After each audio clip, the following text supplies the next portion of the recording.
आज भारत आदिवासी पार्टी के नेतृत्व में आईजी साहब को ज्ञापन दिया गया है कि एक ऑडियो जो वायरल हो रहा है 10-15 दिन से, उस ऑडियो में एक भाजपा का बड़ा लीडर है, उनके द्वारा भाजपा के कार्यकर्ताओं को कहा जा रहा है कि बीएपी से जुड़ा जो आदिवासी है उसको लत मारे और उनके घरों में आग लगाई जाए। उस बात को लेके वीडियो जो वायरल हुआ, इसके बाद हम लोगों ने सोशल मीडिया पे कई बार पूछा, सीएम को टैग करके, संबंधित एसपी को टैग करके, आईजी डीजी को टैग करके कि आतंकवादी कौन है जो आदिवासियों के घर जलाने की बात कर रहा है। लेकिन 15 दिन हो गए, किसी प्रकार का कोई रिएक्शन नहीं हुआ और इसी के फलस्वरूप भाजपा के इस भड़काऊ भाषण की वजह से आदिवासियों पे लत पत्थरबाजी करने के, उनके कार्यकर्ताओं को निर्देश देने की वजह से दरियावत विधानसभा क्षेत्र के लसाड़िया के अंदर हमारे विधायक और हमारे कार्यकर्ताओं पे जानलेवा हमला किया गया।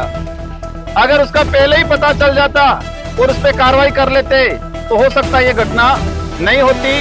तो हमारी सबसे बड़ी मांग यही है कि भाजपा इस इलाके के अंदर जिस तरह से तानाशाही रवैया अपना के आपस में लड़ाने का काम कर रही है अपने राजनीतिक स्वार्थ के लिए, और सोशल मीडिया पे हमने जो वायरल किया इसके बाद अधिकतर लोगों का ये कहना है कि ये आवाज मन्नालाल रावत जो सांसद है यहाँ की, उनकी है।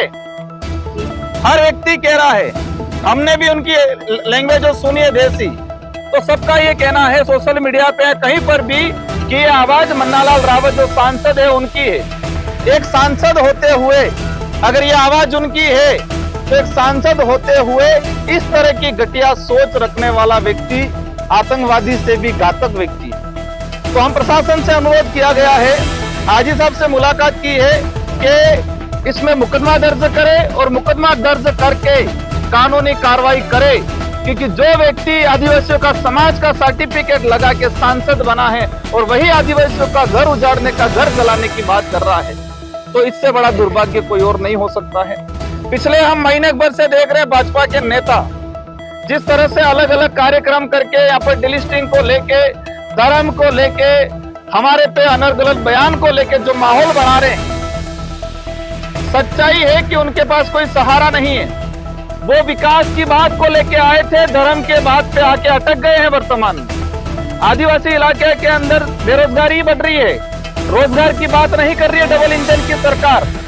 यहाँ पर स्कूलों की हालत खराब है, टीचर नहीं है, टीचर है तो कमरे नहीं है, कमरे है तो टीचर नहीं, ये स्थिति बनी हुई है। आज बाबूलाल जी खराड़ी टीएडी मंत्री हैं, आदिवासियों के कल्याण के लिए बना हुआ डिपार्टमेंट है, लेकिन उस डिपार्टमेंट में क्या हो रहा है उनको कोई नहीं पता। उनको धर्म और राजनीतिक पार्टी का जो चश्मा लगाया वो चश्मा उतर नहीं रहा है।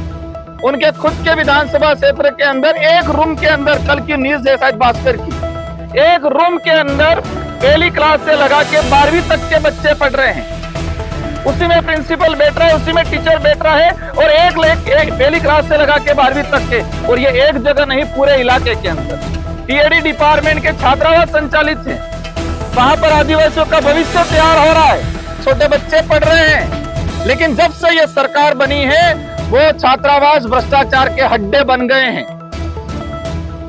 आदिवासी गरीब बच्चों को छात्रावास में पढ़ाने की सुविधा गवर्नमेंट का नॉर्म से है, लेकिन जब से ये सरकार बाबूलाल जी टीएडी मंत्री बने हैं, हॉस्टलों की अव्यवस्था बिल्कुल खत्म हो गई है।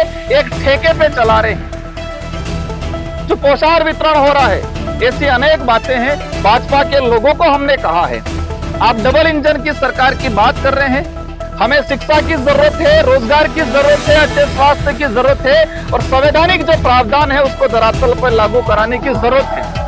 लेकिन ये लोग जब से सत्ता में आए हैं और विशेषकर आदिवासी बाहुल्य क्षेत्र में शिक्षा को लेके, संवैधानिक अधिकार को लेके, चिकित्सा को लेके बात नहीं कर रहे हैं। ये लोग सिर्फ धर्म को लेके बात कर रहे हैं। धर्म के आधार पे सारे मुद्दों को खत्म करने, दबाने का जो अभियान चला रही भाजपा।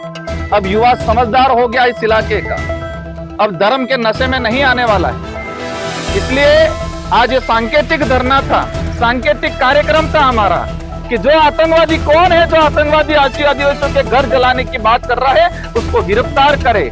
अगर नहीं करते हैं 10 दिन का हमने अल्टीमेटम दिया है। 10 दिन बाद पूरा उदयपुर संभाग, बांसवाड़ा संभाग के सड़कों पे आदिवासी समुदाय आएगा और न्याय की बात करेगा और उस आतंकवादी को गिरफ्तार करने की बात की जाएगी।